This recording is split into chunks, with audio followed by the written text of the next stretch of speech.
Hello students and everybody, welcome to my class। आज हम आप लोगों को वॉल्यूम यानी आयतन के विषय में बताने जा रहे हैं। जैसा कि आप जानते हैं किसी भी वस्तु में जो पदार्थ रखा जाता है वही उसका आयतन होता है। जैसा एग्जाम्पल के तौर पे आप समझ सकते हैं कि मकानों के ऊपर टंकी बनी हुई है, टंकी में पानी रहता है, जो पानी है वही उसका आयतन होता है। अब टंकी भी कई प्रकार की होती है, कोई आयताकार घनाभ के आकार का होता है, कोई राउंड यानी सिलेंड्रिकल होता है, और वह बेलनाकार जिसे बोलते हैं आजकल ज़्यादातर प्रयोग में हो रहा है। लेकिन फिलहाल हम घनाभ के विषय में बता रहे हैं। बच्चे आसानी से पहचान सकते हैं कि वो वस्तु घनाभ के आकार की है या नहीं। जैसा कि देख रहे हैं हमारे हाथ में एक पुस्तक है। पुस्तक में तीन चीजें आप देख रहे हैं, एक लंबाई है, एक चौड़ाई है और ये ऊंचाई है। यानी जिस वस्तु में लंबाई, चौड़ाई और ऊंचाई हो वही क्या है, घनाभ के आकार की वस्तु है। छोटे बच्चे ज्योमेट्री बॉक्स का प्रयोग करते हैं। ज्योमेट्री बॉक्स में भी लंबाई, चौड़ाई, ऊंचाई होती है। आसानी से वो हमारे घरों में वस्तुएं उपलब्ध हैं जिसको हम देखकर पहचान सकते हैं कि वो वस्तु घनाभ के आकार की है या नहीं। जैसे हम लोग मकान में रहते हैं और मकान में जो कमरे बने होते हैं वो घनाभ के आकार के ही ज़्यादातर होते हैं, क्योंकि उस कमरे में लंबाई भी होती है, चौड़ाई भी होती है और ऊंचाई भी होती है। वह वस्तु घनाभ के आकार का है। आई होप कि आप लोगों को घनाभ के विषय में यानी वह वस्तु घनाभ है उसको पहचानने में अब आपको डिफिकल्टी नहीं होगी। अब हम चलते हैं कि फिगर जो दिया हुआ आपके सामने यह घनाभ के आकार का है। इसके लिए जो क्वेश्चन बनते हैं उससे आधारित कुछ फार्मूले होते हैं। उन फार्मूलों को पहले दिखाया जाएगा, फिर आपको प्रश्न समझाया जाएगा। सबसे पहले देखते हैं घनाभ में तीन चीजें हैं। क्या है? लंबाई है,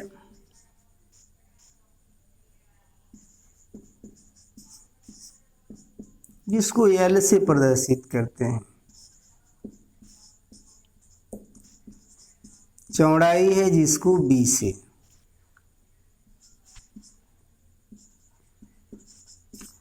ऊंचाई H से प्रदर्शित करते हैं। संपूर्ण पृष्ठ घनाभ का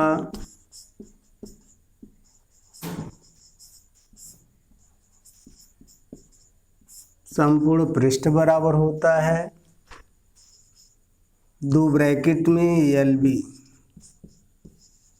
प्लस BH प्लस L और H, ये होता है।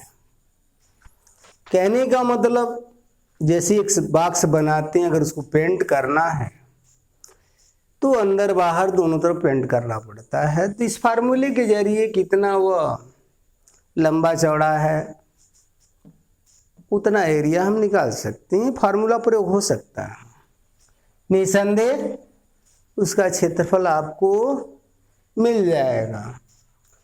दूसरी चीज होता है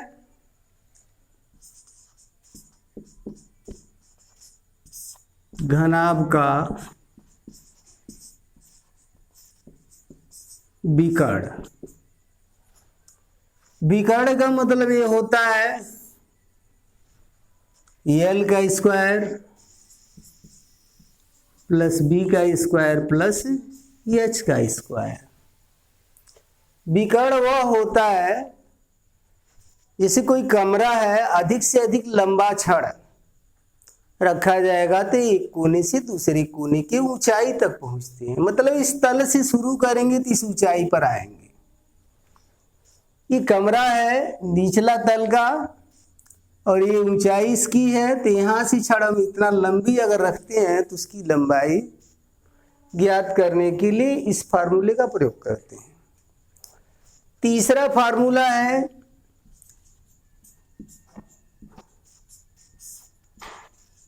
घनाभ का आयतन,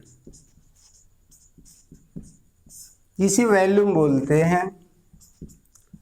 L into B into H होता है, यानी लंबाई गुणे चौड़ाई गुणे ऊंचाई होता है। और घन सेमी में आंसर दिया जाता है। इसको जब दिया जाएगा तो केवल सेंटीमीटर में दिया जाएगा, क्योंकि रूट टूट जाता है।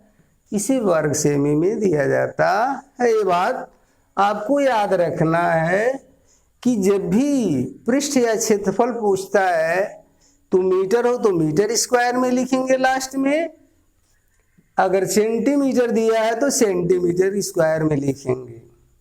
विकर्ण अगर पूछ रहा है किसी भी वस्तु का, अगर घनाभ के आकार का है तो उसको मीटर में है तो मीटर में ही लिखेंगे, सेंटीमीटर में है तो सेंटीमीटर में लिखेंगे। लेकिन जब भी वॉल्यूम पूछता है तो लंबाई चौड़ाई और ऊंचाई का गुणा हो गया, पावर क्यूब हो जाता है। अब हम ले चल रहे हैं आपको पहले क्वेश्चन की तरफ। पहला क्वेश्चन आपका क्या कह रहा है?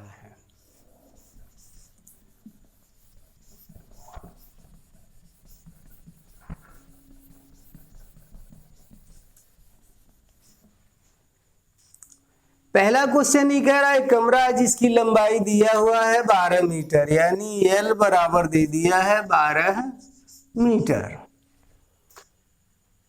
दूसरा कह रहा है क्रमशः एक शब्द लिखा हुआ है, इससे ये पता चलता है कि लंबाई चौड़ाई और ऊंचाई क्रम के अनुसार दिया हुआ है। और B दे दिया है, यानी चौड़ाई आपका 9 मीटर है, और H दे दिया है 8 मीटर। अब कह रहा है विकर्ण की लंबाई ज्ञात कीजिए। एक क्वेश्चन रेलवे में 2004 में पूछा गया था, बहुत ही इंपॉर्टेंट क्वेश्चन है, बिल्कुल शॉर्ट ट्रिक है। फार्मूले के अनुसार अगर आप जानते हैं तो आसानी से सॉल्व कर सकते हैं। जैसा कि आपको दिखाया गया है, विकर्ण बराबर करड़ी में करेंगे L स्क्वायर, यानी 12 का स्क्वायर हो जाएगा प्लस 9 का स्क्वायर प्लस 8 का स्क्वायर। 12 का कर यहाँ वर्ग करेंगे तो 144 होगा, 9 का 81 होगा, 8 का 64 होगा। सभी को ऐड कर देंगे, 4 1 5, 5 4 9 हो जाएगा, 8 6 14, 14 और 4 18 हो जाएगा, 1 1 2। अब पॉइंट यहाँ अंडर रूट में आ गया। यह जो दिया है 17 मीटर आएगा। इसका रूट निकालने के लिए वर्गमूल में आपको बताया गया है। वह कंडीशन कैसे निकालते हैं, यहाँ 2 8 9 है, इधर से जोड़ा बना लेते हैं, ऐसे कर लेते हैं। 1 से 1 टाइम जाएगा, 1 8 9 होगा। यहाँ पे क्या करेंगे, 2 कर देंगे, 2 का देखेंगे 7 बार में चला जाएगा और कट जाएगा। 7 7 49 होता है, 7 दूना 14 4 18 होता है। इस तरह 17 मीटर लंबाई आपका मिल जाएगा। इसमें इस तरीके से विकर्ण की लंबाई आप निकाल सकते हैं। जैसा कि इसी क्वेश्चन को बदल कर दे सकता है। मान लीजिए इस कमरे की लंबाई जो दिया है, सभी चीजें दिया, उसमें पूछ सकता है उसमें अधिक से अधिक कितनी लंबाई का छड़ रखा जा सकता है, या कोई पाइप हो, प्लास्टिक का हो या लोहे का हो, उसको अधिकतम तो इसी फार्मूले के माध्यम से हम खरीद करके रख सकते हैं। नेक्स्ट क्वेश्चन अगला आपका कह रहा है,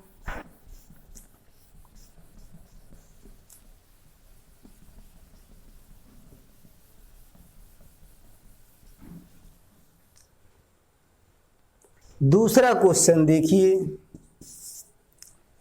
ये कह रहा है एक ज्यामितीय बॉक्स है,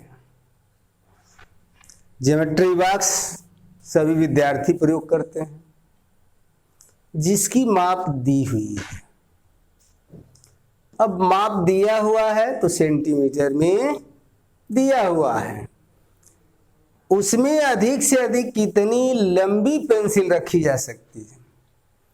ये भी रेलवे में 2004 में पूछा गया था प्रश्न। अब छोटा सा बॉक्स है, बच्चा भी पेंसिल खरीद के ले आता है तो देखता सीधा नहीं रखता, तो तिरछा रखना चाहता है।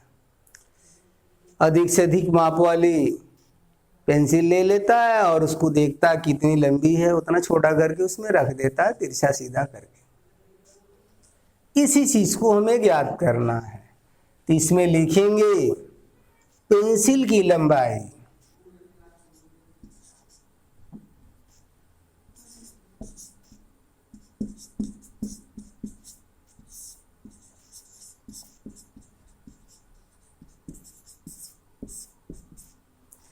अभी हमने आपको बिगड़ का जो फार्मूला बताया सेम वही फार्मूला लगेगा यहाँ भी।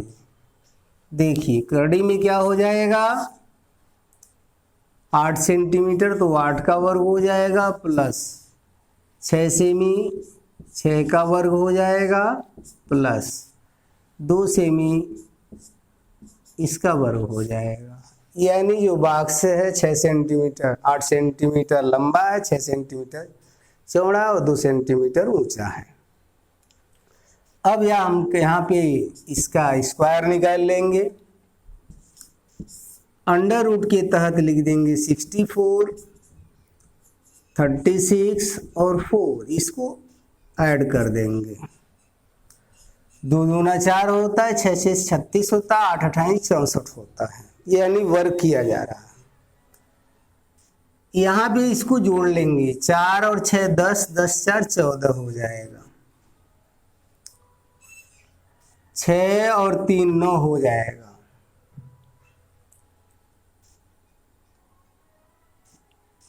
4 और 6 10, 10 4 14, 3 1 4, 4 और 6 10 हो जाएगा अंडर रूट में। अब ये देखा जा रहा है इसका रूट कितना बनेगा, तो रूट के अंदर से इसको यहीं तक नहीं लिखेंगे, इसको हम तोड़ देंगे रूट को। 104 का हम खंड कर लेते हैं और जो पार्ट जोड़ा बनता है उसको बाहर लिख देते हैं, बाकी अंडर रूट के तहत यानी कड़ी के तहत हो जाता है। 2 पचे 10 होगा, 2 दूना 4, 2 से हो जाएगा, 2 दूना 4 होगा, 2 6 के 12 और 2 से 2 करने 2 2 3 6 हो जाएगा, 13 हो जा रहा है। यहाँ पे देख रहे हैं इसका जोड़ा 2 का बन गया है, 2 और 13 का नहीं बन रहा है, तो 2 अंडर रूट इसका गुणा हो जाएगा, 13 दूना 26 हो जाएगा। इतना सेंटीमीटर लंबी पेंसिल रखी जा सकती है। यदि दशमलव में है तो पॉइंट रख करके मान हम निकाल सकते हैं, लेकिन आपका आंसर यहीं क्लियर हो गया। सीधा सीधा आपको बताया गया वर्ग वाले में कि आपको 1 से 20 तक का वर्ग ज्ञात होना चाहिए, ताकि रूट निकालते समय आपको डिफिकल्टी न हो। तीसरा क्वेश्चन कह रहा है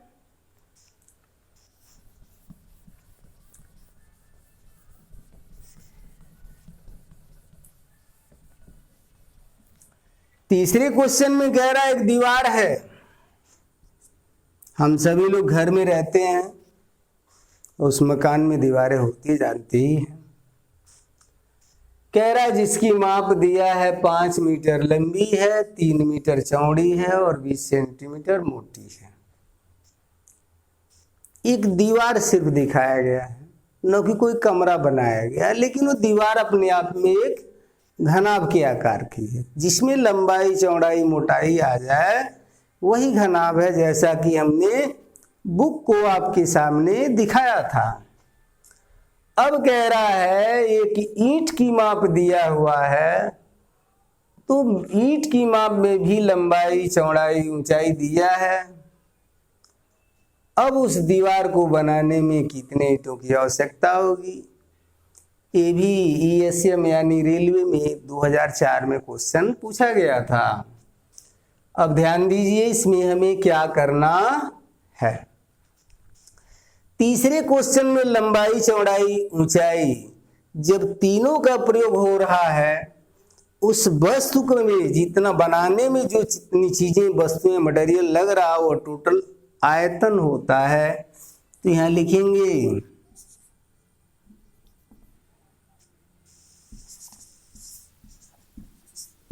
दीवार का आयतन। दीवार का आयतन का मतलब घनाभ का आयतन है, लंबाई गुणे चौड़ाई गुणे ऊंचाई। अब हम इसमें क्या करेंगे, यहां दिया 5 मीटर दिया हुआ है, गुणे 3 मीटर दिया हुआ है और गुणे दिया है 20 सेंटीमीटर।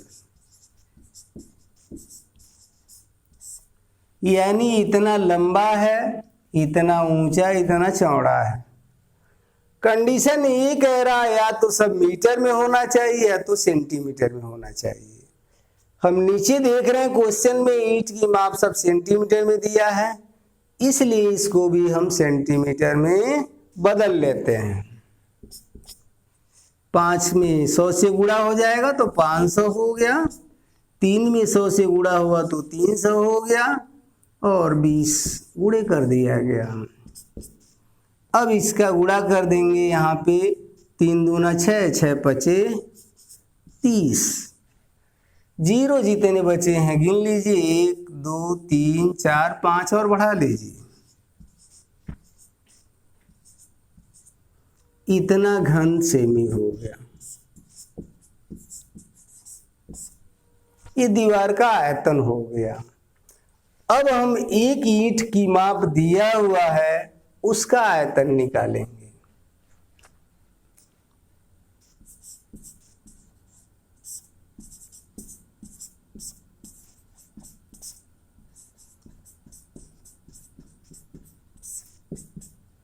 एक ईंट का आयतन, इसमें लंबाई चौड़ाई ऊंचाई सब सेंटीमीटर में दिया है। 25 गुणे 12.5 गुणे 7.5, इसको हम गुणा कर लेते हैं। यहाँ पे 25 से 12.5 में गुणा करेंगे, 25 हुआ और 5 दूनी 10, 2 12, 5 1 5 1 6, 2 पचे 10 हुआ, 2 दूना 4 1 5 हुआ, 2 1 2, 5 उतर गया, 2 उतर गया, 6 5 11 और यहाँ पे 3 हो गया। अब इसमें गुणा 7.5 का कर देंगे, जबकि 1 अंक पर यहाँ रख देते हैं। 5 पची 25 हो जाएगा, 5 दूनी 10, 2 12 होगा, 5 1 5 1 6 हो जाएगा, 5 3 15 हो जाएगा। 7 से देखेंगे, 7 पची 35 होगा, 7 दूना 14 3 17 होगा, 7 1 7 और 1 8 होगा, 7 त्रिके 21 हो जाएगा। यहाँ भी क्या करेंगे हम, 5 7 6 7 13, 8 5 13 1 14, 2 1 3 और 2, 1 अंक पर यहाँ लगा, 1 अंक पर यहाँ, यानी 2 अंक पर यहाँ आ जाएगा। इतना घन सेमी एक ईंट का आयतन होगा। दिया है 23, 43.75 घन सेमी ये दिया हुआ है। फार्मूले में आपको बताया गया जब भी आयतन निकाला जाएगा तो सेंटीमीटर पर क्यूब या घन सेमी लिखा जाएगा। अब कह रहा लास्ट में क्वेश्चन में कह रहा है कि 1 इंच का आयतन निकल गया, दीवार का आयतन निकल गया, तो कितने ईंट चाहिए। अब कुल आयतन में इस ईंट के आयतन से भाग दे दीजिए, आपका आंसर आ जाएगा ईंटों की संख्या।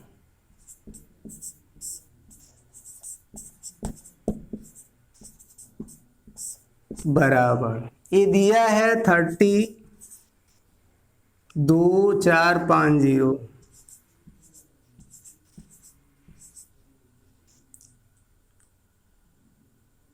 इतना अपान हो जाएगा या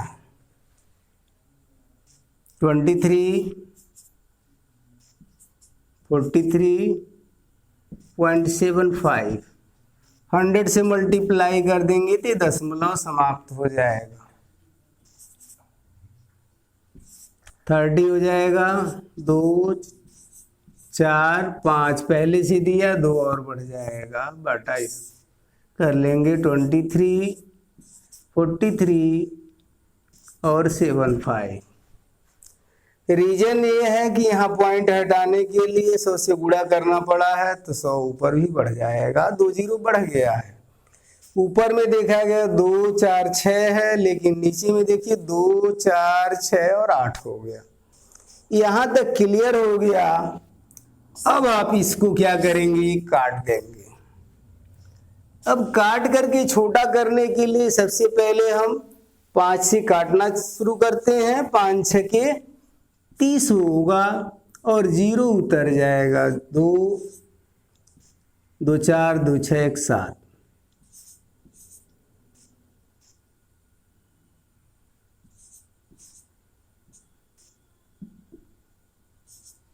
यहाँ पे देखिए ये एक समाप्त हो गया। 2 4 6 1 7, 2 4 6 और 1 7। अब 5 से काटा जाएगा तो 5 चौको 20, 5 6 के 30, 5 अट्ठे 40, 5 सत्ते 35 और 5 पच्ची 25। अब इसे हम क्या करेंगे, फिर काट देंगे। इस चीज को हम ऊपर दिखा दे रहे हैं।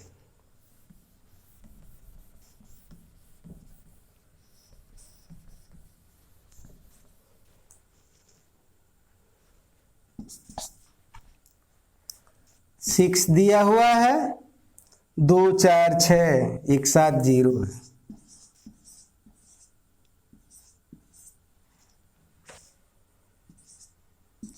अपान हो गया 46 87 और 5 है। फिर आप 5 से काटना चालू कर दीजिए। 5 से काटेंगे तो 5 1 5 और 5 दूनी 10, 12 25 60 होता। बाकी 0 गिन लीजिए, 2 4 6 0 उतार दीजिए।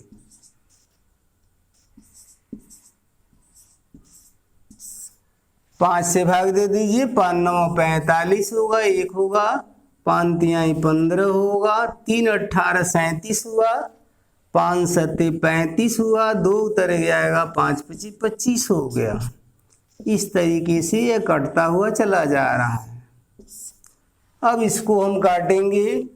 5 दूनी 10, 5 चौको 20, यहाँ तक कट गया। आपके पास 5 0 बच गया।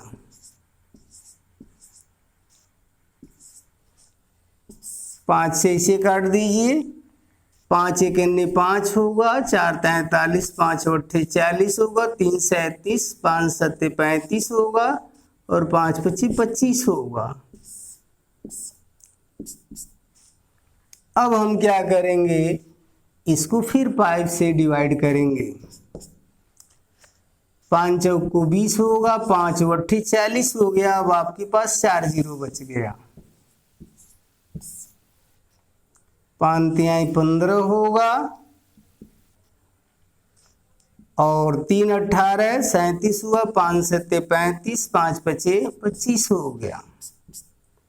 इसे हम काट देंगे तो 5 9 45 होगा और 5 6 30 होगा और 3 0 उतर जाएगा। इसको काट देंगे, 5 7 35, 5 5 25 होगा।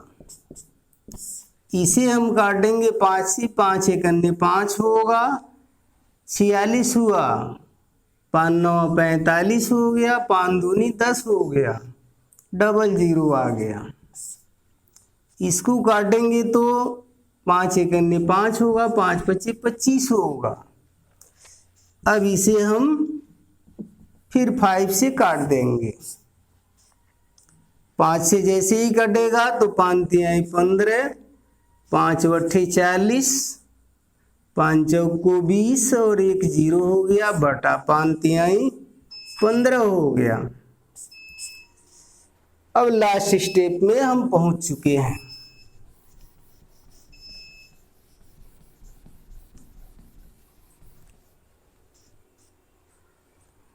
तीन से 3 गन्ने 3 होगा,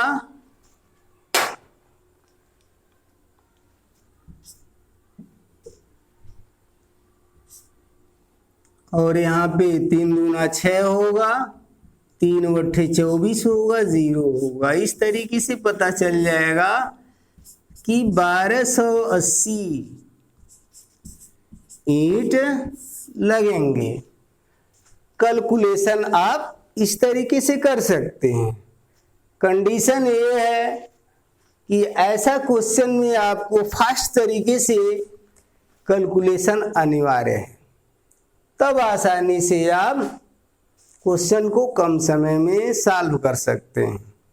हालांकि लंबा प्रोसेस दिया है, कुछ मीटर में कुछ सेंटीमीटर में है, इसलिए आपको ये ध्यान देना कि कैलकुलेशन आपका फास्ट होना चाहिए। पुनः हम पहले क्वेश्चन, दूसरे क्वेश्चन और तीसरे क्वेश्चन को फिर से एक बार दिखा रहे हैं शॉर्ट तरीके से। कमरा दिया है, लंबाई चौड़ाई ऊंचाई दिया है, विकर्ण जब भी पूछेगा तो अधिकतम लंबाई आपको ज्ञात करना है। अधिकतम लंबाई के लिए विकर्ण ज्ञात करना है। विकर्ण का फार्मूला होता है √L² + B² + H²। उसी को सॉल्व कर देना, आंसर आ जाएगा। सेकेंड क्वेश्चन में ज्यामितीय बॉक्स जो बच्चे अक्सर प्राइमरी लेवल के ले जाते हैं, और वह बॉक्स आपने देखा है, उसमें कितनी लंबी छड़ रखी जा सकती है, पेंसिल रखी जा सकती है, उसके लिए भी हमें विकर्ण ही निकालने की आवश्यकता है। उसी फार्मूले से हल हो जाएगा। तीसरा क्वेश्चन थोड़ा आपका लंबा है, जिसे आपको कैलकुलेशन थोड़ा फास्ट करना होगा। क्वेश्चन में 2 चीजें देखना है कि क्या कह रहा है और कैसे वह निकाला जाएगा। क्वेश्चन में दीवार दिया है, लंबाई चौड़ाई मोटाई दिया हुआ है, और ईंट की भी लंबाई चौड़ाई ऊंचाई या मोटाई दिया हुआ है। इसका मतलब आयतन निकालेंगे और एक ईंट के आयतन से भाग दे देंगे, पूरा ईंटों की संख्या मालूम हो जाएगा। इस तरह आप क्वेश्चन को सॉल्व कर सकते हैं, जैसा कि क्वेश्चन में आपको स्टेप बाय स्टेप दिखाया गया है। पूर्णतः आपको समझ में आ गया होगा। थैंक्स, धन्यवाद।